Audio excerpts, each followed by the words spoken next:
O início da era Crespo no São Paulo começou de forma constrangedora.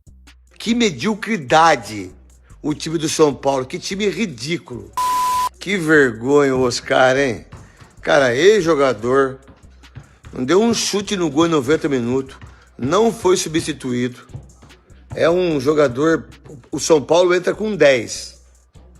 É inacreditável o Oscar ainda ser bajulado pela mídia idiota, bajulado pelos torcedores do São Paulo. O mundo ideal, o rubro-negro, venceria por 4-0, 5-0. A luta do São Paulo é uma só, é para não cair. Não é Zubeldia, Crespo, Guardiola, Klopp, é a luta do São Paulo, para não cair. Seja o time que for, seja o treinador que for. A diferença entre um time e outro, né, ficou escancarada, né? Parecia um time grande contra um time pequeno. Mas, na verdade, o Flamengo dominou completamente o São Paulo, foi de uma imposição muito grande, um time impressionante, como diz o Felipe Luiz. Acompanhe o que os comentaristas falaram sobre a volta tenebrosa do São Paulo aos gramados. Mereceu ganhar, mas de moleza, assim, sabe? Tipo rachão, sabe? Tipo, Flamengo foi tipo rachão, jogando contra o São Paulo. Parabéns ao Luiz Carlos Quartarolo, da Rádio Craque Neto 17, que falou a verdade. Pelo menos o que eu penso e ele pensa também. Pode ser que muita gente pense diferente. É inacreditável. O time do São Paulo morto. Se não fosse o Rafael goleiro, se não fosse o Rafael, era 5-0. Se não fosse o Rafael, que foi pra mim o melhor jogador do São Paulo, o melhor jogador do campo foi o Rafael goleiro. Se não fosse o Rafael, era 5-0. Que mediocridade o time do São Paulo, que time ridículo. Talvez se tem alguma coisa boa, e claro que é uma ironia nessa história toda, é que talvez caia a ficha. Moçada, nossa briga não é pelo título, não. Nossa briga é outra. Né? Estamos aí apertando o cinto, vamos apertar o cinto. Então vamos sobreviver nesse ano, que deve ser isso que o São Paulo tem que fazer. Isso talvez envolva opções nas competições que o São Paulo tem pela frente. Sim, sobretudo em relação à Copa do Brasil, né? Nem que seja. Foi um lixo. Eu sigo apavorado. Acho que hoje foi uma volta desastrosa do São Paulo aos campos, em que pese o nível do time, o Maracanã com quase 70 mil pessoas, nível do adversário, mas foi muito ruim. Mas eu acho que ao menos vamos ter aqui um espaço para a gente debater agora coisas sem grande contaminação, como estava sendo as nossas conversas nesse ano, né?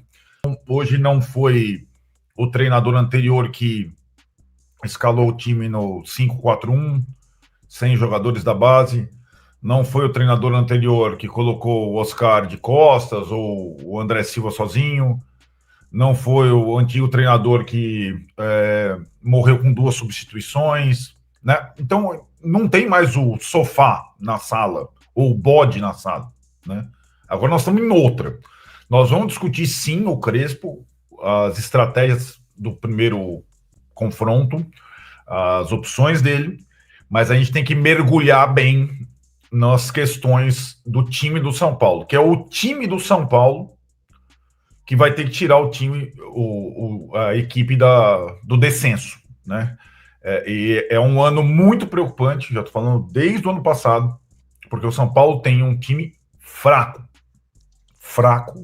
dos mais fracos do Campeonato Brasileiro. E mais, não vai mudar a sua política de investimento. Então a tendência é que o time continue fraco.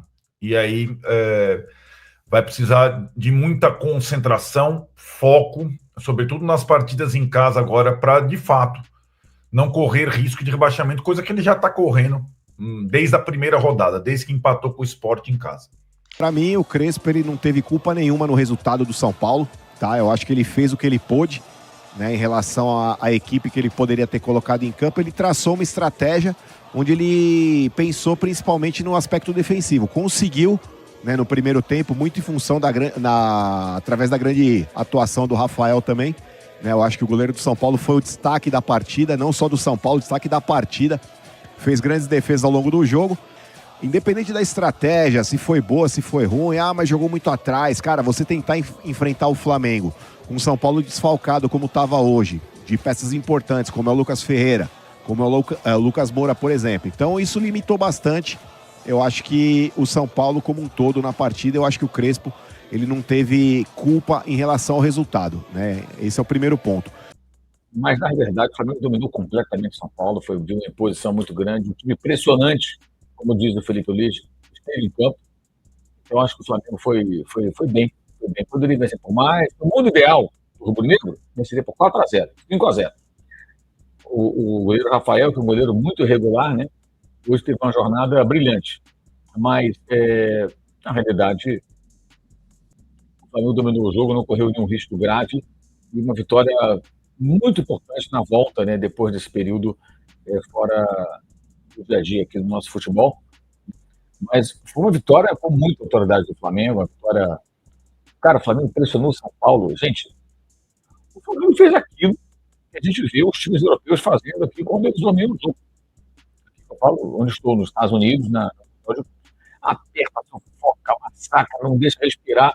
O São Paulo ficou muito tempo sem conseguir ter a bola, sem conseguir passar no meio campo. Muito legal ver o Flamengo fazendo isso. Parabéns ao Felipe Luiz. Galera, foi realmente uma partida para esquecer, mas todo começo de trabalho tem seus tropeços, né? O Crespo ainda tá conhecendo o elenco, ajustando as peças e pegando o ritmo. Agora é ver como o time vai reagir nos próximos jogos. E você, confia que esse time vai dar liga sobre o comando do Crespo? Comenta aí o que achou, deixa o like e se inscreve no canal.